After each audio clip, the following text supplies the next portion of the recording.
welcome to our week 2 mailbag for Words That Do Things, English 245, Business Writing. I'm your host, Peter Castor. I'll be responding to your mailbag questions today, though I'm going to start off with some summative remarks based on the class discussion this week. Really engaged class discussion. I'm really proud of you. You folks raised some great ideas and some important points that I'm happy to clarify. So there was some confusion among many of you regarding the distinctions among emails, memos, and letters. And there was a lot of folks saying memos are stupid and no one uses them anymore. But in making that observation, what we're missing is the difference between mode and genre. Now, I covered this in the video blog in the second half of week 1, but it was pretty short and I was mostly walking in a circle talking really fast, so it may have gone by a little too quickly for you. Mode is the means by which an audience engages an act of communication, whereas genre is the type of communication that it is based on its purpose and its audience, and also aspects of its form. So here's an example that should probably clarify matters. A movie can be science fiction. A movie can be a romantic comedy. A movie can be a drama. A novel can be science fiction. A novel can be a romantic comedy. And a novel can be drama. Indeed, in the case of adaptation, a novel might be adapted into a film, but we would never say they're the same thing, right? So both the movie and the book, 2001: A Space Odyssey, are science fiction, but one's a movie and one's a book. That is the difference in their mode. They're in the same genre, science fiction, but they operate in different modes. So many of the emails that you receive or that circulate in the business world, the mode of delivery is email. But the actual genre often is a memo. So as department chair, when I send out an email to the whole department identifying what my needs are for scheduling classes for the next semester and how I'll be making those decisions, that's a memo. And that's why, of course, emails follow the to, from, date, re model from memos themselves. Now that said, folks disparaging memos at this particular juncture in history might want to stop and check the news. Because right now, we've got a federal investigation into whether or not our president was going to attempt to commit an obstruction of justice in ordering that the FBI director discontinue an investigation. And the basis for this special counsel being appointed is that the FBI director, after several meetings with the president, wrote a memo, right? So this is kind of a big deal. Also, there's an instance right now where Rudy Giuliani is been subpoenaed to release his memo for the basis of the ban on immigration to the United States from certain countries, as to whether or not that original memo banned countries on the basis of the religion in the point of origin. So clearly memos are a really high stakes matter that are currently still in high circulation. It's just we may be thinking of them as emails and as we're thinking of the mode instead of the genre. To keep in mind, while certainly in general memos are for correspondence within an organization, letters for without, memo at its utmost means to write down so as to maintain a record. And that would be the example of former FBI Director's Comey memos. He met with the president and then recorded a memo to document what the content of the conversation has been. And that document is precisely what is part of a national political challenge right now. So, next up, super proud of Michael Liverpool for disagreeing that memos are useless and challenging that bandwagon. And also for Brianna Patterson rightly pointing out that memos are somewhat similar to writing an email. Now, to move on to the cover letter and resume assignment, Latham's right about my cover letter and resume being appropriate for my rank and field, but they are not universally appropriate, as many of you recognized. So that page-and-a-half cover letter is industry standard for folks applying for full-time tenure-track teaching positions at universities, which virtually by definition means they have a PhD. In terms of the length of the resume, that too is industry standard. Now, of course, in academia, our documents are not called resumes, they're called curriculum vitae, or CV, which literally means list of life. So in this instance, the reason I included it is because it then functions as a hybrid of a reverse chronology resume, which is most appropriate when your past employment is in the same area for which you are applying, but also a skills resume, which highlights the specific skills you have. So for example, in applying for a position, your most recent employment may not be necessarily appropriate or meaningful. However, the fact that in our class you will make a multimedia digital presentation using a variety of software and then make that available for the class, that might be a very vital skill. But you can't just list that you took English 245. You have to explain the activity you conducted specifically so that the reader of that resume can identify, aha, this is a skill we need this person to have. Now, with regard to the length of resumes and cover letters, and even the appropriateness of the cover letter itself, that varies widely. In many cases, you may apply for a job via Monster, and hundreds of people may apply for it. And in that case, they probably just want a resume, and a cover letter would be inappropriate. Now, in terms of the length of the resume, in general, in most industries, outside of senior management, a 2-page resume is most appropriate. Now, it's useful for you to be aware of an experiment Kitty Locker, who wrote the textbook Business Communication, which I have taught before, but it's a $200 textbook, so I'm not going to assign that for a 3-week class. And she did this great experiment with some grad students where they created 10 fictional job candidates. And they crafted 2 personae for each of these, one with a 2-page resume and one with a 1-page resume. Then Kitty Locker's research assistants contacted a number of companies and, as part of a larger survey, asked whether they preferred 1- or 2-page resumes.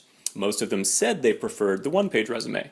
Then they mailed all of these applications to these companies, the double versions, one with a 1-page resume version and another with a 2-page resume version, and the name slightly changed. And overwhelmingly, even the companies that said they preferred a 1-page resume instead elected to contact for an interview the folks who'd submitted a 2-page resume. Now, clearly, my resume is like 9 pages, right? But again, that's because I'm now a mid-level executive in academia. When we have folks apply for provost positions here at USC Upstate, I've seen resumes that are 15 to 20 pages long because they list every paper that person has ever published, every major presentation that person has ever given at a national or international conference. So the rules change. The most important thing for you is to find out for your industry what the rules are. So I know when I'm applying for an assistant professor position, a 1.5 pages is appropriate. Which means that when I was chairing a search at our university and I received a letter of application that was 6 pages long for an assistant professor position, it made it immediately clear that this person did not know what the rules of applying were, and honestly, I showed the letter to a colleague and we laughed at it, because I'm not always a nice person. Now, on the other hand, as department chair, when I would receive an email with a letter of application basically saying in the content of the email, please see my attached resume and consider me for any positions, then I don't take that person seriously because they don't know the rules of applying for in a job, especially in languages, literature, and composition. Communication skills are part of the application process. Now again, in your field, cover letters may be a rare phenomena, and you'll need to ask around with folks who are more experienced than you, or you may already know that they're just generally not used. But in other fields, they are. Now for this writing assignment, it is required. So if that feels like a pro forma gesture that you're doing just for the assignment, think about conducting that cover letter as an exercise in preparation for the interview, an opportunity for you to research the organization and demonstrate that you know about it. This is something that's vital, so when we're reviewing applications for folks who want to teach at USC Upstate, we want to know what they know about our school. We want to know, are they familiar with the benefits and challenges of teaching at a 6,000 student branch campus in the rural South, where many of our students are first-generation college students. So you want to demonstrate that you've done the research and you know about the organization to which you're applying. So if you're if your cover letter was not terribly robust this time, if you do wish to revise it, then keep in mind it's not just doing an exercise for class, it's practicing doing research on an organization.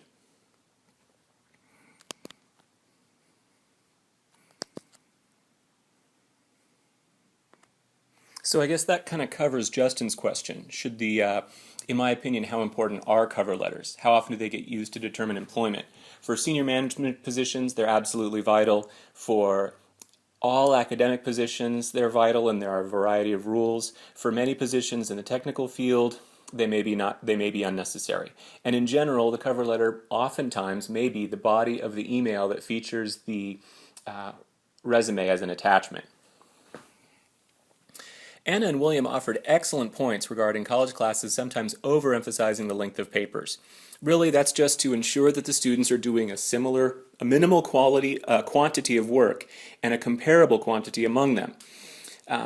But yeah, absolutely, in general, the nature of the need for a communicative act dictates the constraints, how long that communicative act need be. So in some cases, that could be a very brief email. Other times, a company will need to produce hundreds of pages of documentation.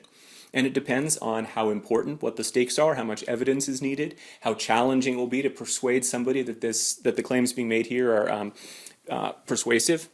So, in general, I'm a big fan of balancing these premises of quality writing I offered in a previous class discussion post.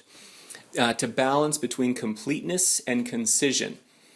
One of you commented on one of the articles for this week that you really like the notion of taking out unnecessary words, and absolutely, that's how we get to sort of a gem cut style, where if we can get 10 words to do what previously 14 words had been doing, then that's great. It's part of the way that we achieve a kind of stylistic precision.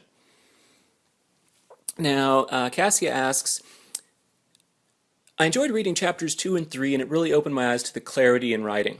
However, I feel like lightening the reader's load and also making sure paragraphs are not overloaded with different subjects can work in opposition to one another.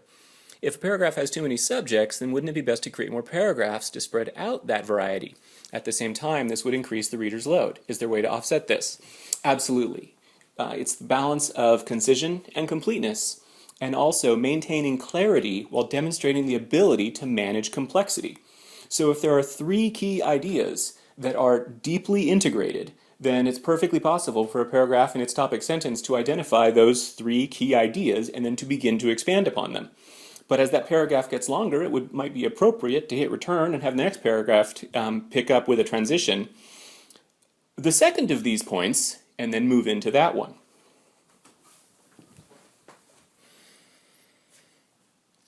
Justin asks, should the format of the resume and he refers to it as decoration, but we're talking here about extra textual cues, formatting within the text, around the text that helps shape its meaning. And does that amount of extra textual cues depend on the type of job for which we are applying? Are there any ways to tell that you have too much or too little formatting?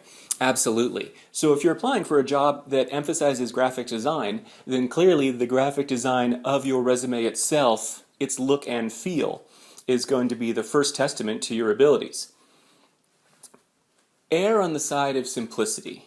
So it's possible to balance between one sans serif font for, say, headings and then a serif font. Go ahead and Google that, S-E-R-I-F font. It's the little doodads at the end of an S or a T. Sans serif, there aren't the little doodads. Serif, there are. However, I would never use more than 2 different fonts in a resume, and in general, I think I restrict myself to 1, relying on bold, not bold, italics, not italics. If information is flush left, centered, tabbed to the right. In general, I think I would try to restrict myself to 3 columns, as it were, so I wouldn't want to have 4 different horizontal spaces where each one meant something different. So maybe it's a job title to the left, a location towards the center, and years of employment to the right.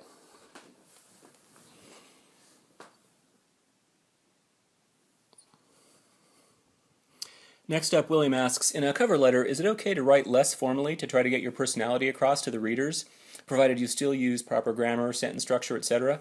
Would you recommend doing this in a situation where work experience does not pertain to the position you're applying for? Well, hopefully then, if you don't have the sufficiently appropriate work experience, you're conducting a skills resume where you're emphasizing the skills you have that can apply to this position less than the position itself where you practice those skills. Because you may have practiced them in class, in school, in your major. And so you want to emphasize that you have those skills even if you have not applied those skills in a particular job. But as for kind of colloquialisms or informality or direct address, I've got a story on this one. One of my colleagues, PhD, very well published, looking for, over years, a full-time position, and hadn't, come up lucky. And so we talked about it, and he elected to write a sort of more informal, sort of reflective letter. And we talked about its appropriateness, and he was willing to take those risks, and he wrote that letter. And he, in fact, shortly thereafter, did get a full-time job. So was that letter the cause? No way to know. But with guidance and with careful reflection, you might take a risk. You never know what the person reading your letter, you never know how they're going to respond to your writing. So you can play it too safe, you can play it too risky. The most important thing is follow the professional rules of conduct and then write the letter that represents you for the job you want, because you want them hiring you, not some false version of you you're presenting just to get the job.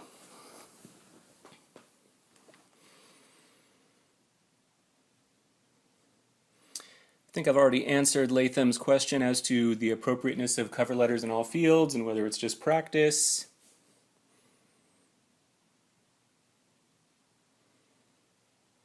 He asks, in this week's reading, Good Words for Writing, the author talks about avoiding untrue statements in regards to the final heading of the paper. He states that in the case of a lawsuit, facts and not arguments win cases. With regard to writing, would you state the articles and arguments that toy with emotions rather than presenting facts are becoming more commonplace and effective? Do you feel that this is a result of better or more persuasive writing, or just the ability to transfer these messages through bigger mediums? Latham here is touching upon what has been a crisis of confidence in our nation over the past year, specifically with regard to political discourse. Recall that among the most popular words last year, entirely new phrases like alternative facts, right? And we saw an engagement with emotion in persuasive, formal, professional discourse that we haven't seen in the United States electoral process in decades. So clearly, at the highest levels, there is a willingness to use arguments based on emotion rather than fact, and indeed arguments that may appeal to entirely alternative facts, which formerly were known as falsehoods. As a writing teacher, as a rhetorician, as a scholar of rhetoric and history, I find this tremendously disquieting. Certainly emotions matter and they need to be taken into account, but they shouldn't be the primary basis by which we attempt to make business decisions, professional decisions, political decisions. So I will emphasize the crucial nature of facts and reasons, but since we are human beings with feelings and we are not always thinking with our slow, methodical thinking self, but our rapid, instantaneous, often emotional, even limbic thinking self, well, we do need to keep these other strategies of persuasion in mind.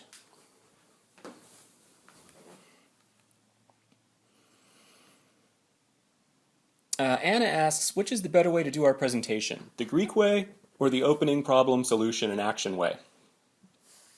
Well, it kind of depends on your presentation. The presentation we've got coming up is our technical presentation, which, as a how-to, will, in effect, you'll introduce, hey, this presentation is how to do this.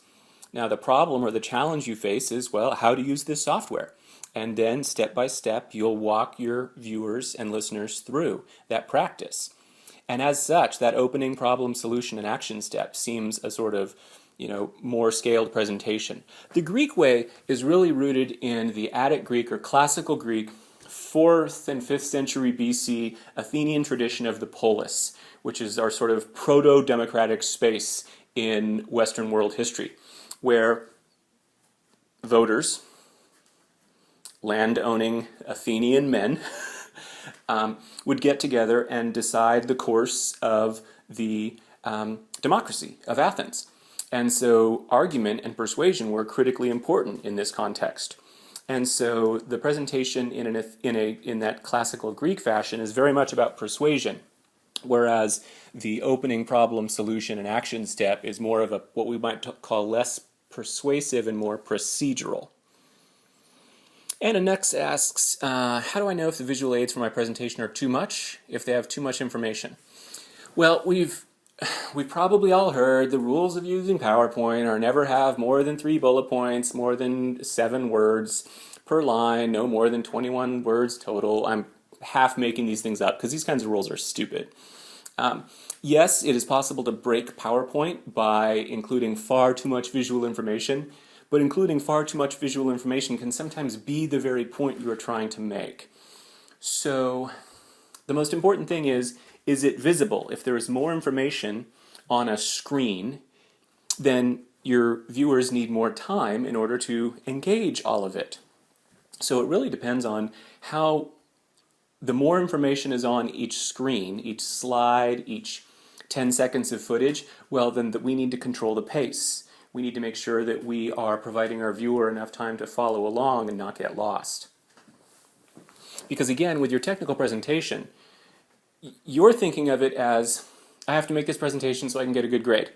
But the basis for that good grade is not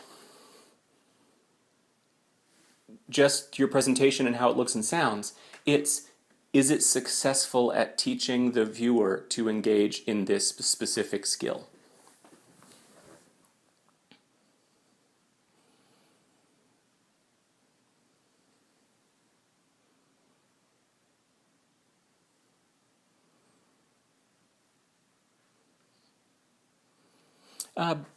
Brianna Blair points out the high stakes of the out loud memo.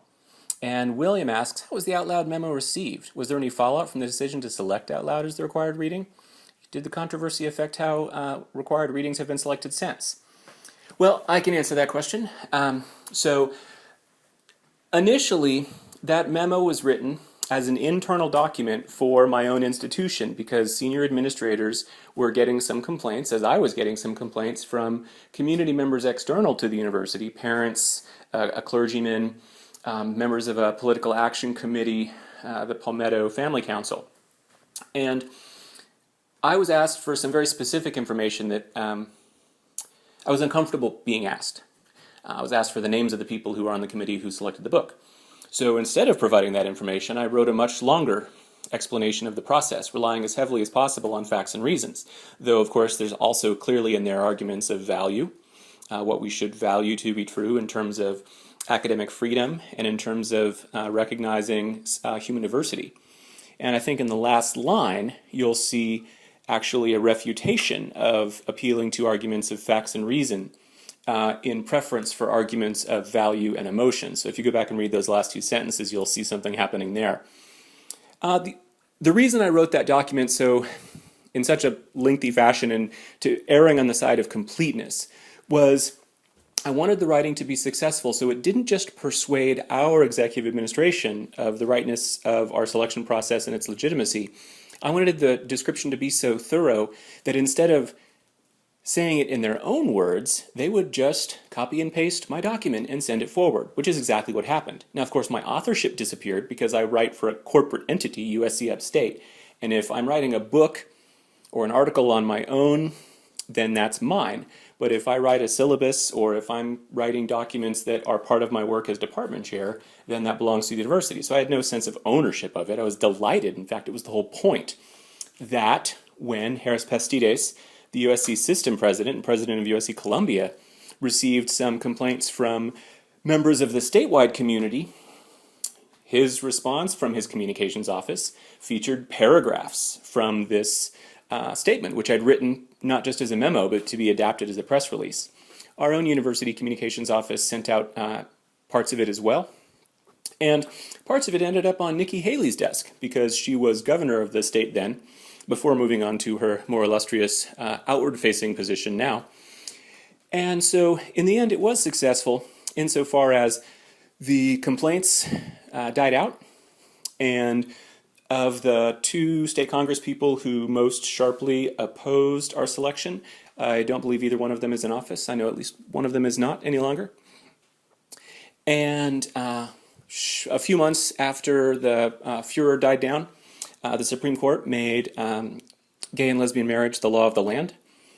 And the effort of the state Congress to punish our university by reducing our budget by $17,000 failed, and they instead demanded that we spend $17,000 teaching the U.S. Constitution. I expect the irony of that requirement may have been lost on some of these lawmakers. All right, that's it for today. The mailbag would have been longer. The mailbag would have been a bit longer, but not everybody sent me a mailbag question. Do please complete all of the little assignments. They are part of the scaffolding that make the larger assignments more manageable. I really enjoyed reading your class discussions, responding to your email, and you should be getting more emails, including grades, from me shortly. Have a great day.